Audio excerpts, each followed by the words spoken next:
Alright people, how we doing? Hope yous are all doing well.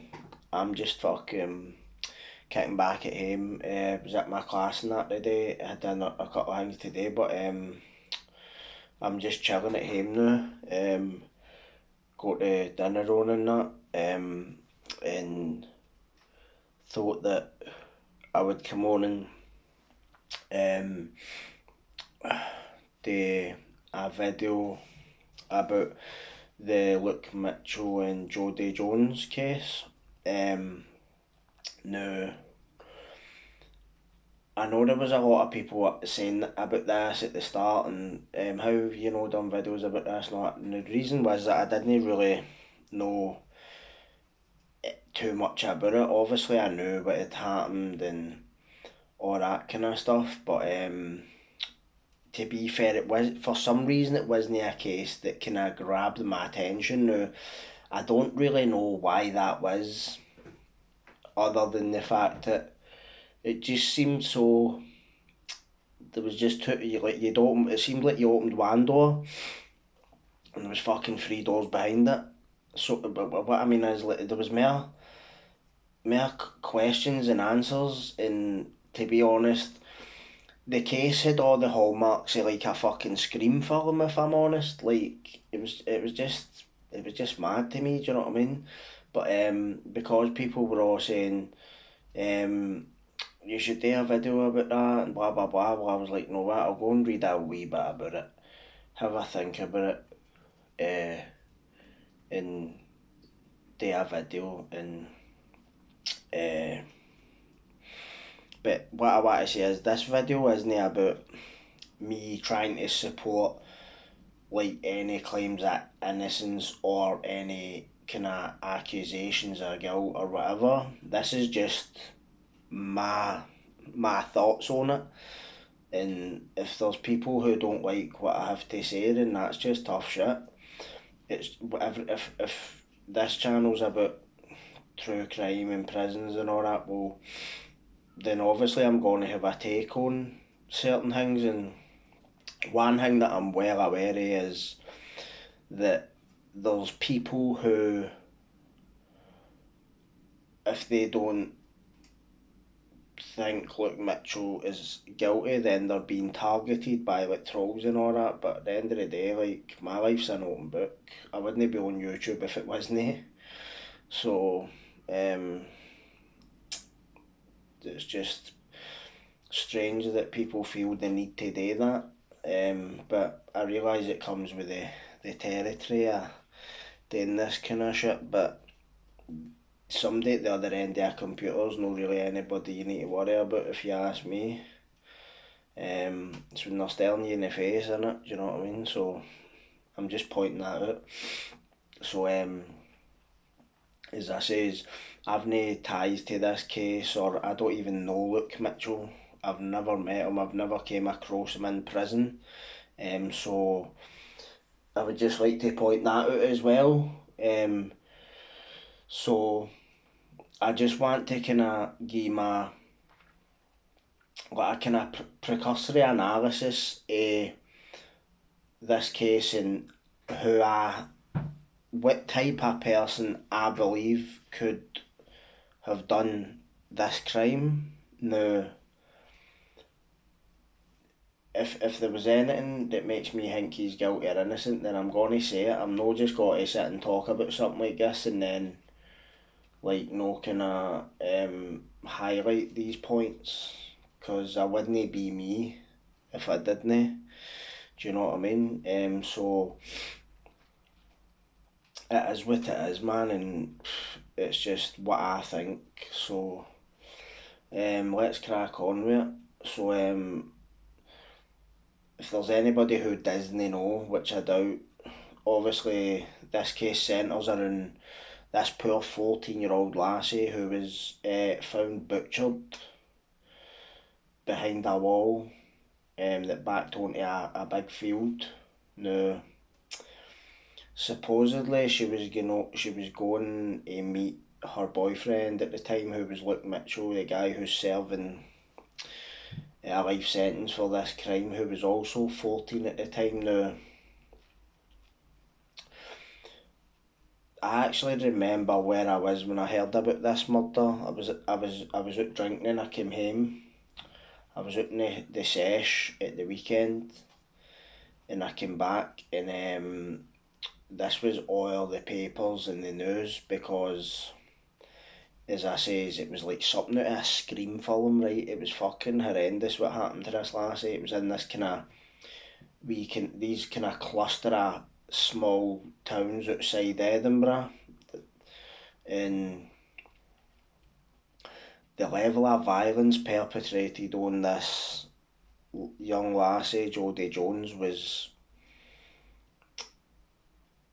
absolutely horrific. And I hate to say this wasn't your average murder. Like murder's no average, right? But if you think of murder in a hierarchical sense, right, and like a pyramid, like and at the bottom of this pyramid or hierarchy you would have like say random two drunks fighting and one punched the other one and killed them. That's just, to me, that would be mundane average in that sense, because there's nothing about that murder that stands out. But when you look at Luke Mitchell's and Jodie Jones this case, this definitely wasn't an average murder, and I say that because the level of violence perpetrated on her now, of or Jodie Jones suffered like multiple stab wounds and slash marks. I believe her breasts were pierced. She was stabbed over the abdomen. Her throat was cut between, I believe, 12 and 20 times. That almost basically cut her head clean off, like removed her head from her body, right? She had defensive wounds or her, as if she's like putting her arm up because somebody's chopping at her. I think she was stabbed over the eyes as well, and there was a big like slash mark in her face. No, when you consider this level of violence, in my view, right, there's only so many people who would be capable of that. In one category would be a lust murderer, right? And just taking off, throw off a couple of examples, your Peter Tobin, he would be a lust murderer. Fucking it's basically a sex killer, right? Somebody who is sexually aroused by committing the act of murder and the violence that goes with it. The victim's response to the violence they're inflicting is basically what gets them off. Now, give an example. There's a thing called picarism, right, in psychiatry, and it's basically being turned on by inflicting like stab wounds and pokes and all that. And when I seen like and read up and listened to some of the stuff, the published materials on this case, that was one of the things that stood out to me, was the stab marks on her body, as if the killer was getting some sort of sexual thrill out of stabbing her. And it's almost as if the knife itself becomes a substitute for the killer's erection. Now, you might think that sounds mad, but when you're dealing with this type of offender, the knife becomes the erection. This is the instrument through which he gets the sexual excitement. And that is pretty frightening that there is individuals like this who are, no all of them are in prison, you know. So when we think about the type of person that this is, like, you wouldn't, like, you do get ones who are, you would never know, man. It could be the fucking guy in your church, the guy teaches your son or your daughter, the guy who works in the fucking shop at the counter. Like, you would just, he's the last person you would ever think of, right? And that category is what we call an organised lust killer, right? As opposed to disorganised. Disorganised ones are, they commit the crime as an opportunity, there's no kind of planning, they don't bring like rope or tape to the scene, whereas an organised killer would. He would be like neat and tidy, kind of anal, if you get me, like dead pernickety and all that. Could come across quite rigid. So that was what I thought when I seen and read the stuff that's describing this crime scene. But the other type of offender that that very well could have committed this offence, I believe, right, is somebody who is mentally ill, right, psychotic, hears voices, hallucinations, delusions and all this. Now, some of you might be going, well, Derek could do that is mentally ill. Well, no necessarily. You find it in these kind of blitz attacks.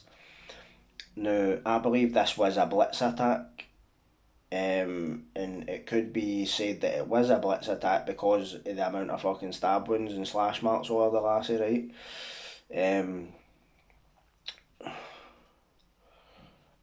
There's research that said that in some cases that I've seen where there's just been a huge amount of stab wounds, right? And you find that the offender has had mental problems in the past. Now, one case in particular was a guy, Robert Napper. This, in fact, somebody, no, they weren't charged with the murder. I'm sure, like, there was undercover. So this guy, he was a serial rapist, right? And what he used to do was stalk the parks in London and attack women who were alone with children. And there was Rachel Nickell, this woman that he murdered, but the cops were focusing on somebody that wasn't anything to do with, basically, but it was Robert Napper. And see the level of violence in this guy's crimes. He had basically, he broke into a house and butchered this woman and fucking killed her baby in the cot and all that. And you know that the violence was that severe that the scenes of crime officer basically quit his job after it, because it was like a modern day Jack the Ripper. He ended up in Broadmoor, this scumbag. But that's what I'm trying to say. Like, the level of violence used in this was like so over the top. Like, if this wasn't a lust killing, if this wasn't about sex, this was about rage towards Jodie Jones, because the level of depersonalisation, the violence on her, just whoever this was that done this, was just out to destroy her for whatever reason was in this person's head. That is, in my view, that is the only two answers. That is the only two types of offender who would have committed this crime. Is somebody who saw as like a vehicle for sexual gratification, or somebody who wanted to absolutely obliterate her. Now, you might think, right, well, who had the motive to do that? Well, I don't really know, because I don't, right, so I'm not going to make it a day. But when I look at Luke Mitchell, right, don't know the guy, but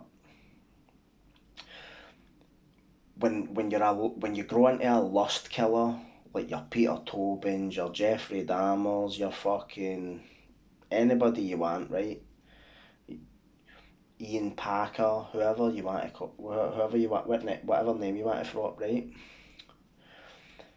These murders are the end result of a long, dark fantasy life that takes root in the teenage years. So maybe we're talking 15, 14, 15, 16, right? Or maybe 18, whatever. The person's getting excited by violence towards women or men, whatever. That evolves over time, or years, or decades, and eventually blooms into murderous acts or violence. Now, ask yourself something. If Luke Mitchell is the killer of Jodie Jones, right, could he have that type of fantasy life where he's just basically acted on a whim? Um, I don't see that as possible. Well, plausible, should I say? Anything's possible, but I don't think it's very plausible, because if this was about sex, if this was about some sexual sadist who basically can't get it up, the way he gets it up is by stabbing somebody to death and butchering them. I don't see how it's plausible that a 14-year-old boy has that level of psychopathy.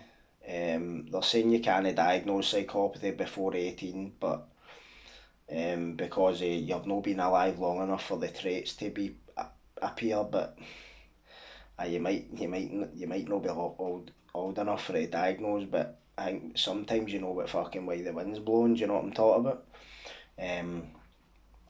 So the only other answer you have is, was Luke Mitchell that raging with her that he just went and fucking done this? Well, what would they be that raging about? Do you know what I mean? It's like, I don't know. In my view, the level of violence in this crime says that whoever killed her was an older offender. Now, as I says, I'm not sitting here trying to put a case forward for innocence or guilt. I'm just here putting my own thoughts on this case, and I just don't see it. And I've read a lot of people have been emailing me stuff and messaging me this transcript and that transcript. Half of this shit I'm reading, like, it's as if people are sending it to me thinking, aye, that's it, once you read this you'll be convinced he done it or didn't he do it. As soon as I'm reading it I'm going, mate, this is just nothing. This whole case is based on eyewitness testimony. This whole thing rests on eyewitness testimony, and as anybody who's ever been through court will tell you, eyewitness testimony is notoriously unreliable.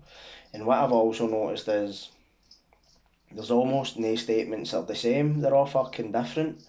Sorry about that chirping, it's my lizard's food. I don't mind it, but just in case you're hearing it and you're like, what the fuck's that? And I also noticed that there's witness statements, prosecution witness statements that were the same at the start, and then they changed at trial, but the bits that changed were all the same, and I'm like, what the fuck? But and there's another thing that really bothers me, right? Think of this, right? Think of how even Professor Anthony Basuto, pathologist, I've actually read pathology reports he's done in murder cases through pals of mine in prison, right? So I've always known who he is, Anthony Basuto, right? he was describing the amount of blood loss, right? Now, it was also noted that when Jodie Jones was found, basically the police basically fucking honed in on Luke Mitchell right away now, but that's standard in a murder investigation. They say it's almost a rule of thumb. The first suspect is the boyfriend or the husband, right? And I get that. I'm not saying anything about that, but everybody at that scene should have been detained, their clothes stripped off them, samples took, the full works, but Luke Mitchell was the only one. After the Gran had cradled the body, hugging the poor lassie's body, right, in a state of grief, shock, whatever. So technically, she would have had that lassie's blood on her, so she could have also had transference DNA of whoever killed her. Now, I don't know, be it for me to tell the police how to do their job, but I'm nae copper, and even I know that you can't contaminate a crime, especially a murder scene. Anything that goes in or out of that scene is evidence. You're seizing it. You're seizing that, right? So they've detained Luke Mitchell, stripped his clothes, took samples, fucking scraped under his fingernails, right? And not even found so much as a fucking speck of blood, right? Turned his house off 3 times, never found a trace. And this just tells me that something's very wrong here. Because I'm going to tell you something, right? There is not a fucking snowball's hope in hell of anybody committing a murder like this, right? And no leaving a trace. It's called Locard's theory of exchange. Every contact leaves a trace. That's like a fucking axiom in forensic fucking science. Every contact leaves a trace. Now, am I supposed to believe that a 14-year-old boy could go and butcher his girlfriend, fucking hide all this evidence, and make it fucking back home in time for tea and fucking crumpets or whatever, in a 45-minute window? I don't know, it's just something's no adding up. And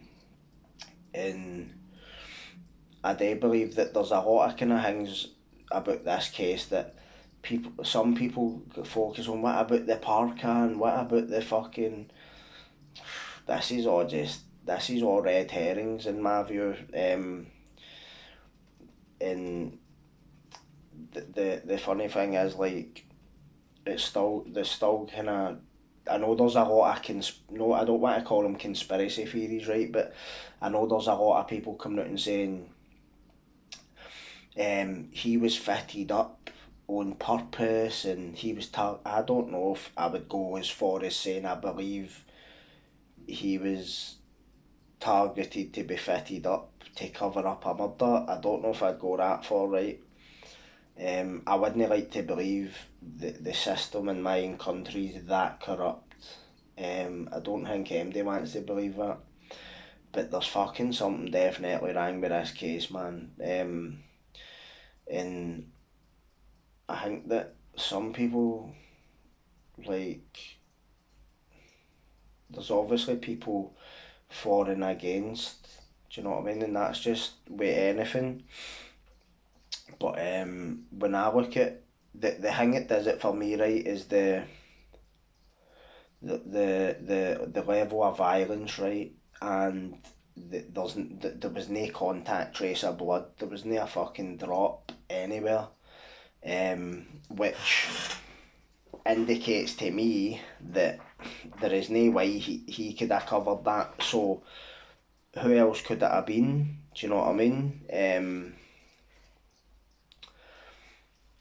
There's obviously people who have the suspects, there's a couple of suspects, right? One of them was the guy who was at the college, the local college, right, who turned up the next day with scratches on his face. Not now anybody who is kind of, if you were a murder cop, right, and you went and seen somebody with scratch, a suspect with scratches on their face, like, obviously the first thing you're going to think is, where did you get them? Because obviously it was noted that Jodie did fight for her life, so you could say that the scratches were a result of that struggle, but that guy's passed away now, so we'll never know. And this is what I'm saying about the lust murder part. I'm not saying this guy is the guy, but it would make, it's like everything that's been published about him does kind of fit, but was he that? How did he cover it up? Like how was, if he was fucking, because I know he's supposed to have wrote poems about it and all that, and he was meant to have been full of Valium and full of weed and alcohol and all this. So how could somebody in that state cover up a crime like that? I don't think they could. I think you would be fucking out your box that much. You would just be stoating about oblivious to the fact that you were fucking caked in somebody's blood. And the other thing I know was the so-called moped boys, who a witness had said he seen a moped like up against that wall, the break in the wall, the V in the wall, whatever you want to call it, when about just the back of 5, round about the time this murder would have happened, but nobody seen any of the drivers. Now, I know one of them's Jodie's, meant to be Jodie's cousin in that, but I think my personal gut feeling is they two moped boys hold the key to this entire thing. I believe that they know something, and I believe they've just lived with it that long that they're either never going to talk about it or they're not ready to yet. But that's just my own theory on it. I don't really put kind of too much. There's other wee things, because I had to take notes on it and all that, because there's so much in this case that you need to kind of separate the wheat for the chaff, if you get me.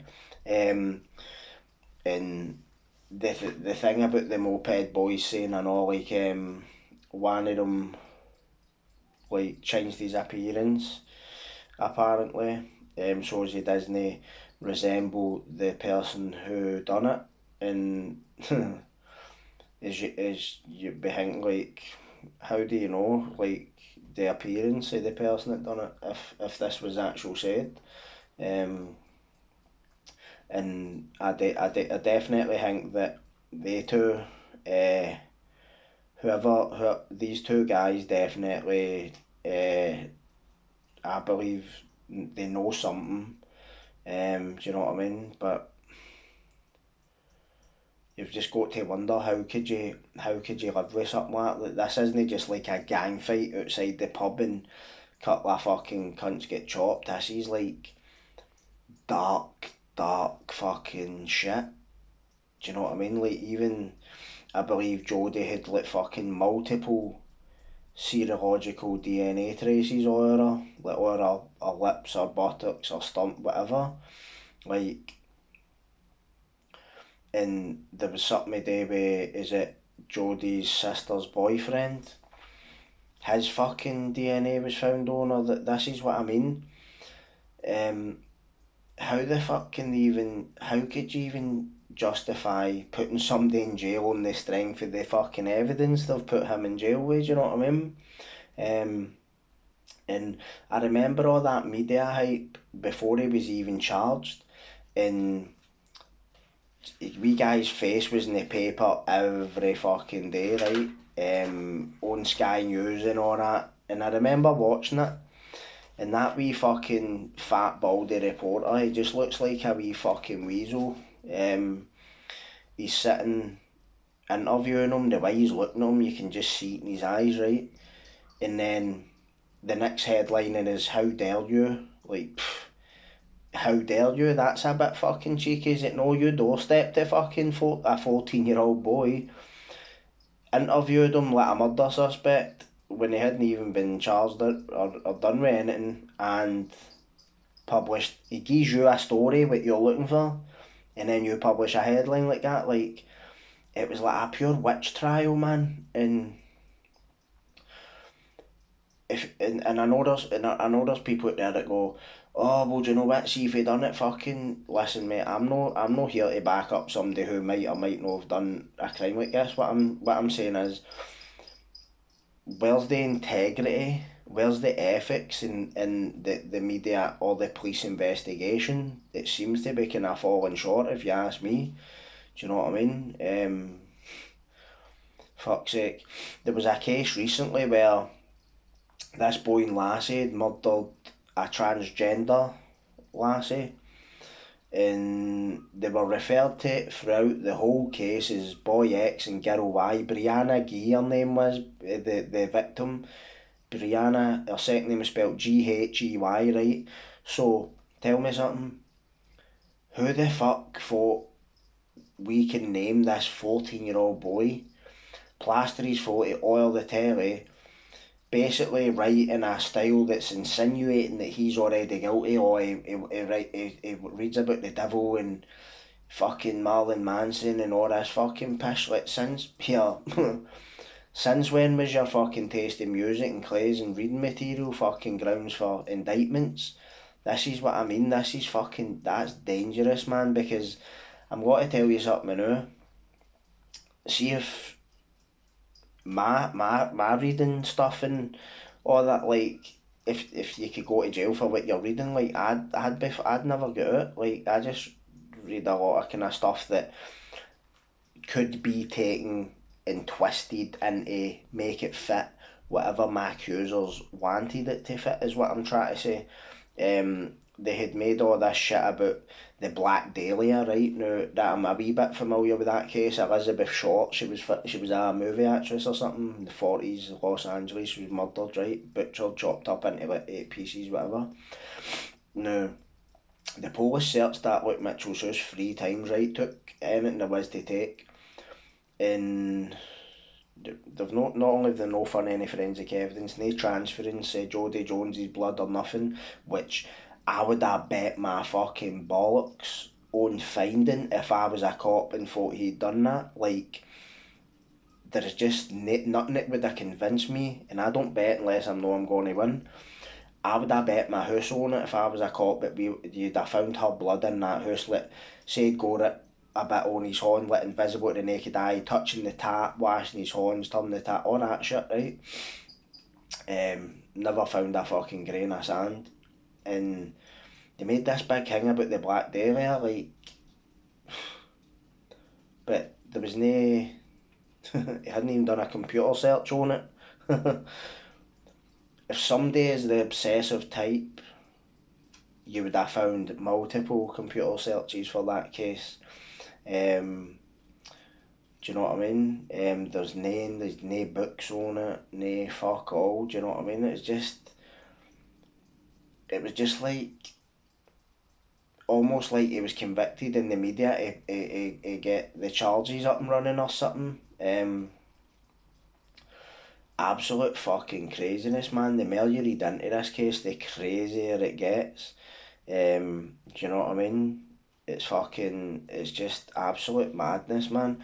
And to be honest, like, I was kind of debating whether to just leave this case, because I know that there's people who come out and go, fucking what about the park and the fucking this, like, mate, this is just all red herrings for me, that's no, there's no Parker for me, like, fucking, his mom was seen burning it and all that, but they've checked the fire pit and there's no fucking, it was like a barbecue pit or something, know what I mean, but, and I retraced the route on Google Maps, the way he's meant to have walked home after doing this on a summer's night.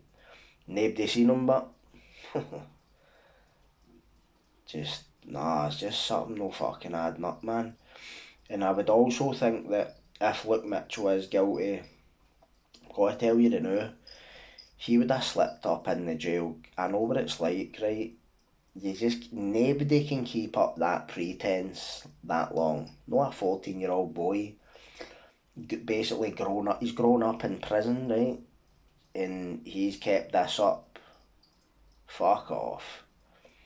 He would have fucking made a comment to somebody somewhere. I believe that, because I know the type to, like, this is what I study. The type of people who would commit a murder like that. They would slip up. The arrogance, they would trip him up. One day he wasn't getting his own way and he'd say, you fucking, and he would say something that would basically give him away, and they would crucify him with, do you know what I mean? But this is just what I think about it. Like, whether MD believes me or wants to, that's on you, innit, man. I'm just doing a video about it. Do you know what I mean? But and another thing, a guy Mark Safaric, who's a well-known FBI profiler. I'm totally familiar with who the guy is and what he's done and all that. These people don't get this wrong. They live, breathe, and study this shit. What I mean is, like, this type of murder. And even he's come out and saying there's no way Luke Mitchell's like, I don't know if he named him, but he says there's no way he done that.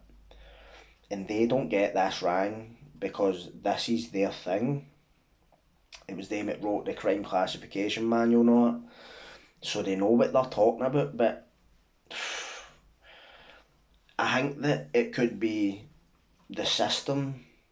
This would be a total indictment on the fucking system if he was innocent, because what they've basically done is railroaded a 14-year-old child, and whoever done that murder is still walking amongst us. And this is what I'm saying, like, it's pretty frightening, to be honest, man, that whoever done this could still be walking about. You might be like, so how's there been no other murders then? Well, the easy answer to that is the person who committed this murder is either in jail, has died, or they were that close to Jodie Jones that the rage is spent.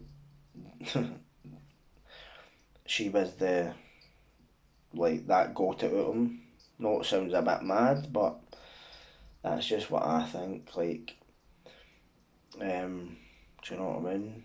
But everybody's got their own theory on it. Do you know what I mean? Or own opinion, whatever. I just thought I'd come on and give mine, because I have been waiting ages to date. Do you know what I mean? And I just felt, fuck it, man. I'm just got to bounce on date now. You know what I mean? But can you let me know what you think, or, like, as I say, this wasn't coming on I wasn't for or against, it was just what I'm adding up for reading between the lines. Like, I'm not one of these ones why I fucking go in and read about all the lawyers' arguments and fucking, fuck lawyers, know what I mean? Fuck off, man. Donald Finlay. Fuck. Fuck all the arseholes, man. They're just there for the paper, man. Even if you told them you done it, they would still try and get you off with, fuck's sake. So they're compromised, aren't they? They are to me anyway. Fuck's sake, know what I mean? Fuck. But hope you've enjoyed that. And don't give me too much abuse. Kidding on. But I'm going to go and check on my pot of pasta. Hope you liked that. And what was I going to say before I left? Fuck. Something I wanted to tell you about something happening, I can't remember now. Aye, maybe go to Shorts prison on Friday. He meet somebody because I'm doing this volunteering, mad innit? It's the new Shots, but no the old one I was in. Shout out to Murray fella for Blackhill. Some boy Murray. Cheers for phoning us last night. It's a good laugh, bro. Keep my chin up, mate, right? If you're watching this, right? So I'm got to go and I'll see you all later. Bye.